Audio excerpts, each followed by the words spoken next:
Okay, now we're going to install the new axle assembly. The first thing we want to do is make sure the bearing bores are clear and clean.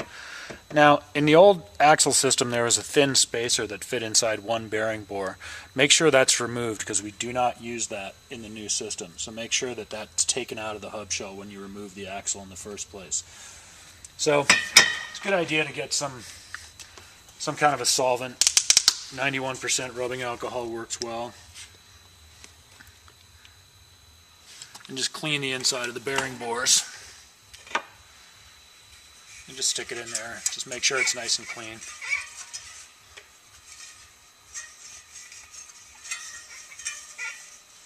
Alright.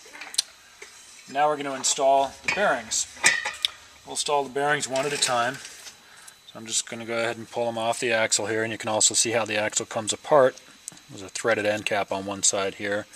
We'll take the bearings off the axle and we'll install them in the hub. The first thing we do is we take this drift, the bearing fits right on top of that, okay, and we'll take this other drift and we'll put it in the hub shell like that. And then if you're using a rear axle skewer like this, you can put this other one on here as a spacer. So put that on like that.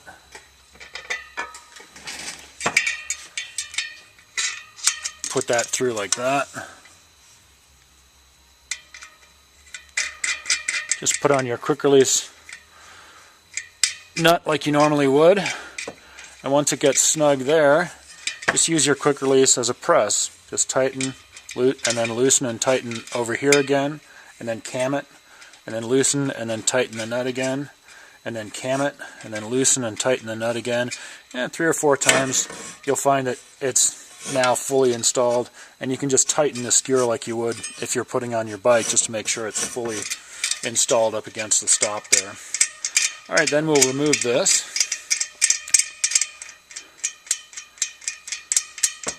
And take the skewer all the way out, like this. And now we'll get our second bearing, which is right here, and we'll put it on the skewer there. And again, we're going to take this piece and just hold it over here. It will fit just in the end of the hub shell, and this will allow everything to be properly aligned when you put it together. So again, I've got that like that. Put the nut on.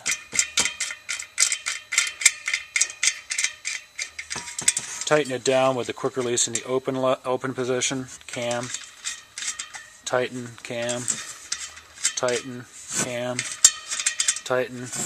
Alright, and now again, just to make sure that they're properly installed, just close the quick release like you would if you're actually putting the wheel into the bike.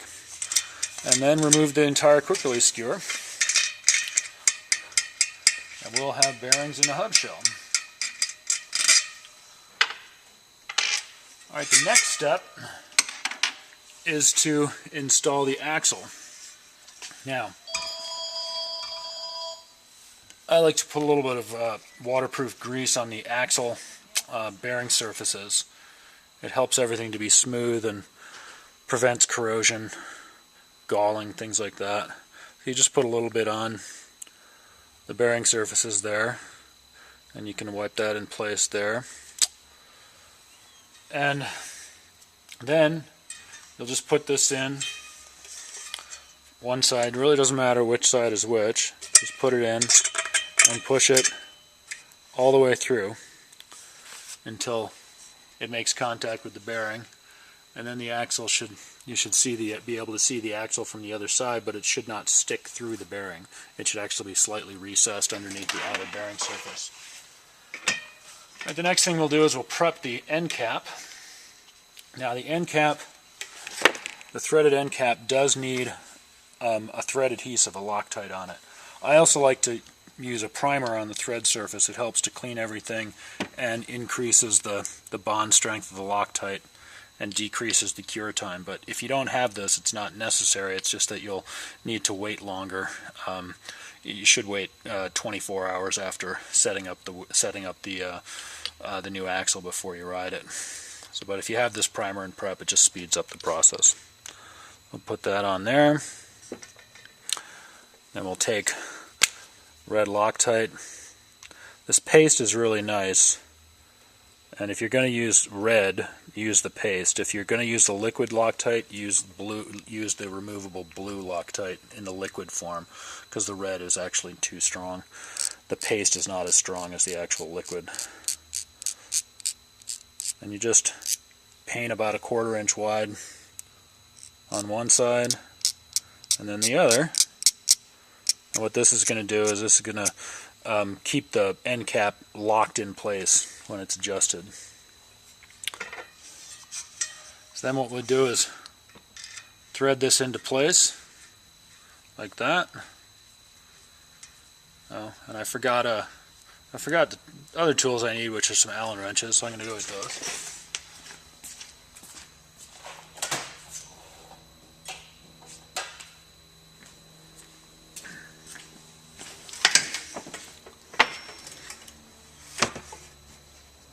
So you'll need two 5mm Allen wrenches to adjust the hub properly. And what we do there is put one in one end, one in the other end. Now you just tighten this up until it just makes contact with the bearing. So you don't over tighten it because that'll damage the bearings. And then you back it off about a 1/4 of a turn.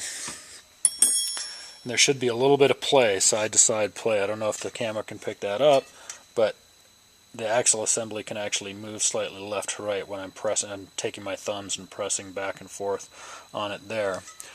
And then we're going to test the adjustment again with the quick release skewer. So we'll take our skewer and we'll leave this piece on there and we'll run it through. And we'll take the other one here and we'll put it on there. And then we'll take our quick release nut. And what you want to do here is you want to set it just like it's going into your frame. So you set it so it closes through about a 90-degree arc. And what you want is you want all the play to go away. So now there's no play when I push back and forth. But you want the bearings still running smooth, so there's no binding in the bearings.